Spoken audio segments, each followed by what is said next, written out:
Viewers আসসালামু আলাইকুম। ছাদে কিছু মাটি উঠিয়ে রেখেছিলাম। এর কারণ হলো যে আমি পটুয়াখালী যাবার পথে কিছু ফুল গাছ কিনেছিলাম। একটি কালকে লাগিয়েছি, আজকে এই তিনটে লাগাবো। যে একটি, যে দুটি, এই যে তিনটে। এটা অবশ্য ছাগলে খেয়ে ফেলেছে অর্ধেক। এটা অনেক সুন্দর ছিল। আর দুটো ছাগল আছে যেগুলো ঘাস খায়, গাছগুলো খায়। আপনারা জানেন যে এই টপটায় আমি আরেকটা গাছ লাগিয়েছিলাম যেগুলো আমার চীনা হাঁসে খেয়ে ফেলেছে। চীনা হাঁসের ওই জায়গায় রেখেছিলাম, কিন্তু ওরা সব পাতাগুলো খেয়ে নিয়েছে আর আস্তে আস্তে বৃষ্টিতে নষ্ট হয়ে গেছে, পচে গেছে। এখন এখানে অন্য একটি গাছ দেবো। এটা খেয়েছে ছাগলে, এটা খেয়েছে চিনি হাঁসে। দেখি বাকিগুলো কেটে খায় মরে আমার।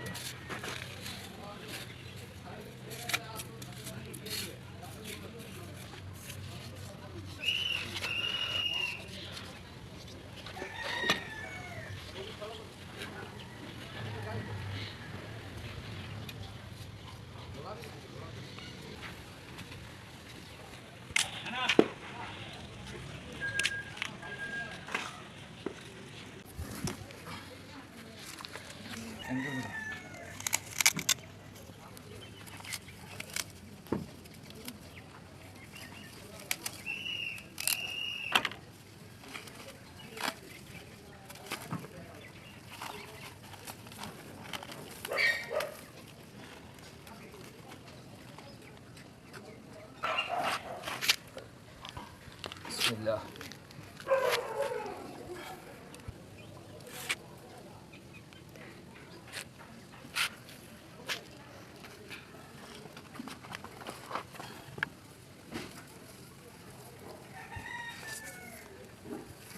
ভিউয়ার্স, গাছটা আমি 3 ধাপে লাগিয়েছি।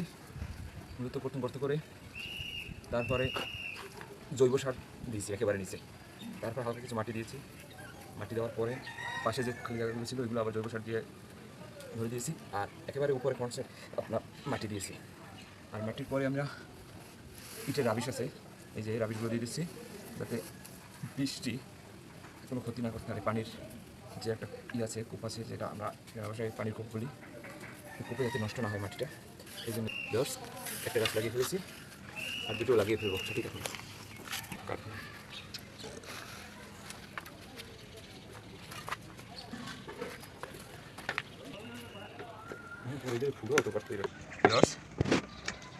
পর্যাপ্ত ফুলের টপ না থাকায় আমি প্লাস্টিকের বাতি দিয়ে চালিয়ে নিচ্ছি।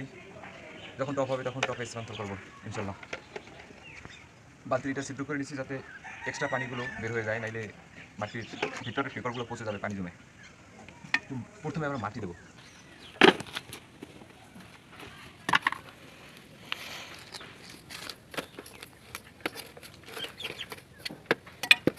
এবার মাটির পরে কিছু জৈব সার দিয়ে দিই।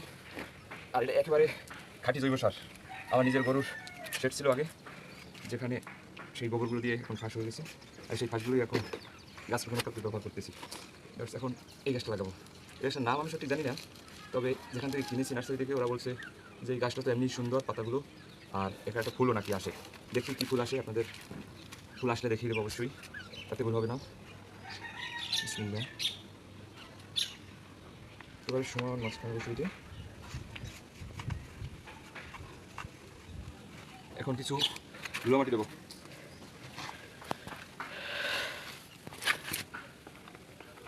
ওই একই ধাপে লাগিয়ে দিচ্ছি যাতে ও মাটি ও জৈব সার দুটোটাই সমানভাবে পায়।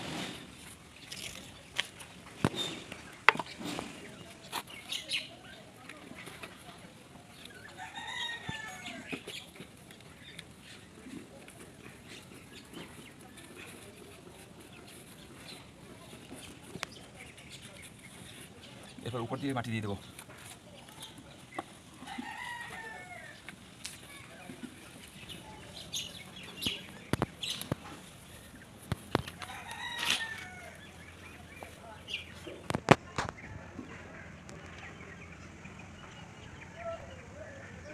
আর এর উপরে, একেবারে উপরে দেবো আপনার ওই যে ইটের রাবিশগুলো, যে ইটের চিকন গুঁড়োগুলো।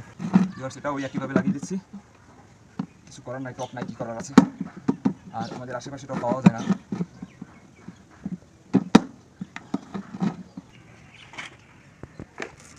ভিউয়ার্স, এটারও নার্সারি বাইকে কী যেন একটা নাম বলেছিল, আমার নাম খেয়াল নাই।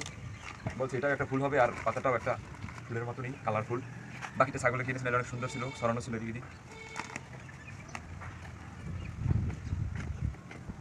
ভিতর থেকে অনেক শিকড় বের হয়ে গেছে।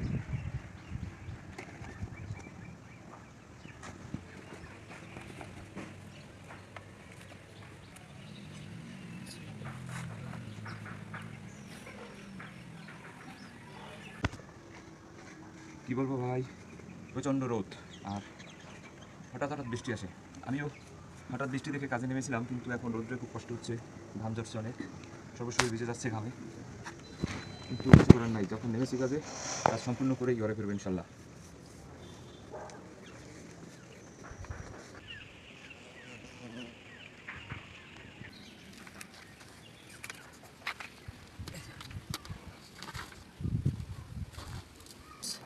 এই ইটের গুঁড়োগুলো অনেক সুবিধা আছে, এটা একটা মাটির চাহিদা পূরণ করে, কারণ এই ইটগুলো মূলত মাটি দিয়েই তৈরি হয়। আর এগুলো পোড়া ইটগুলো আপনাদের যাদের ছাদে বা বাড়ি আঙিনায় এরকমের টপ লাগানো আছে আর এর ভিতরগুলো আপনার যে ফুল ভর্তি করে রাখেননি, যেখানে পানি জমে থাকে, অবশ্যই সেগুলোকে আপনি মাটি দিয়ে ভরে দেবেন। না হয় আপনি সবসময় পানিগুলো যাতে না জমে সেটার একটা ব্যবস্থা করে রাখবেন, না যে আপনার ডেঙ্গুর পুনরণ হবে। আর আমাদের সবাই উচিত যার যার জায়গা থেকে সচেতন হওয়া, কারণ আমাদের দেশের যে সিস্টেম অনুযায়ী চলতে গেলে আমাদের বংশ নির্বংশ হয়ে যাবে।